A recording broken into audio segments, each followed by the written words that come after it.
Hey, if you're new to the channel, thanks for stopping by. My name is Eric Moss. I'm a personal trainer, motivational speaker, and a modern day performing strongman. If you're unfamiliar with what a modern day performing strongman is, think of the old time strongman. Legends of the past like the mighty Adam and Alexander Zass. They would perform real life feats of strength as part of a live show. I do a similar thing, but with a modern day twist. Some of the feats of strength I've performed in front of a live audience include things like bending steel bars, breaking chains, twisting horseshoes, rolling up frying pans, driving nails through wooden boards by hand, and even holding back a high-performance motorcycle while taking off at full throttle. Now, being a modern-day performing strongman and the fact that there's not a whole lot of us around these days to answer people's questions, in an effort to grow my YouTube channel by giving you guys what you want, I started a YouTube series called Ask Eric Moss, where I would invite you to ask me a question by dropping it in the comments below. And when you do that, I try to get back to you with your very own custom video answering your question. Pretty cool, right?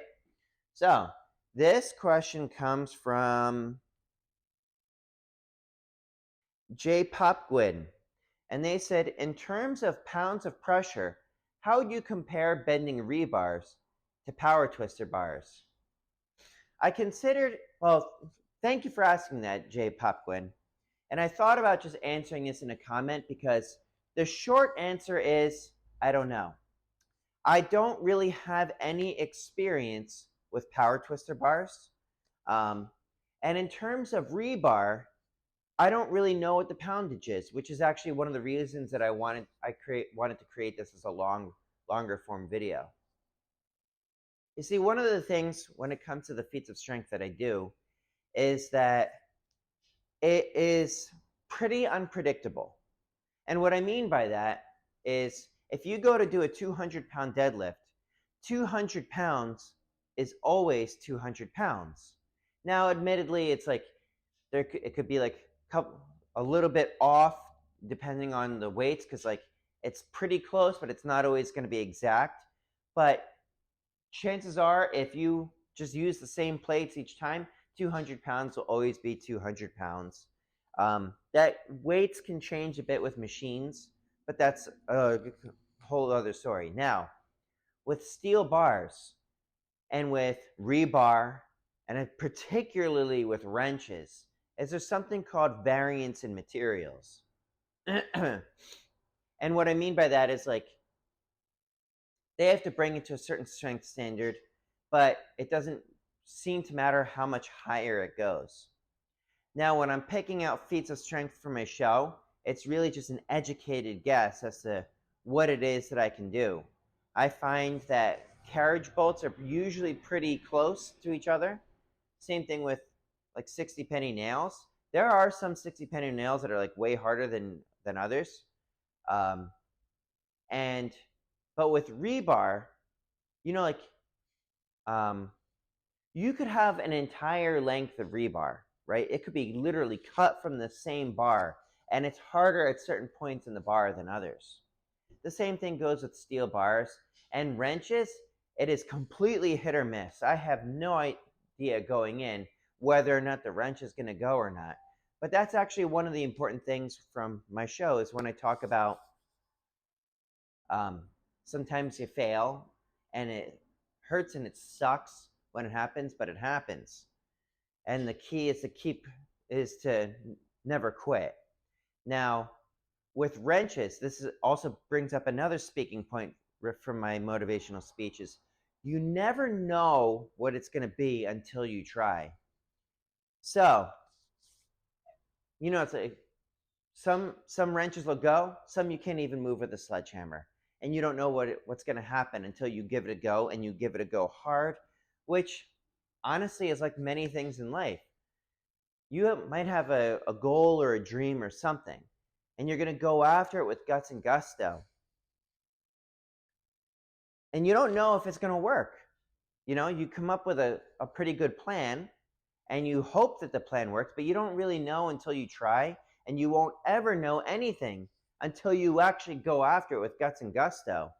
So one of the things and I'm like starting to ramble a bit here, but I think it's important, an important speaking point is like when it came to the motorcycle, holding back that motorcycle, that very first time, I had no idea if I could pull it off.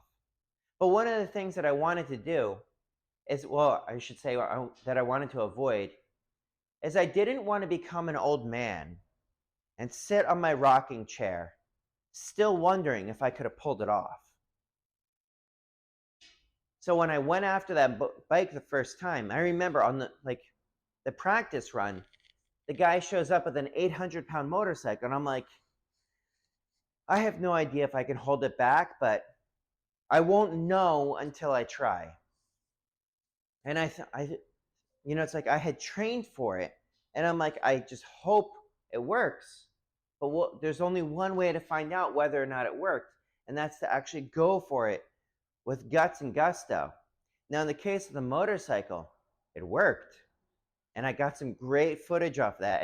And I also knew that if I could hold back the 800-pounder, chances are I could probably hold back a 400-pounder, a high-performance motorcycle, but it's still 400 pounds, which is half of 800. But I mean, if you know anything about math, you know that already. You know that.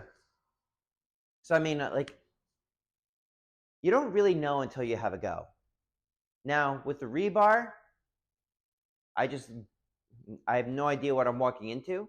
Like, I've done a number of rebars, and I'm pretty confident that I can pull it off, but I always just tell people I'm going to give it everything I've got no matter what. And almost every single time it's gone. There's only been like a handful of times that it hasn't. And luckily, those didn't happen during shows. But anyways, I want to thank you for asking that question. And I want to thank you for watching. And of course, if you like the content, let me know by hitting that like button.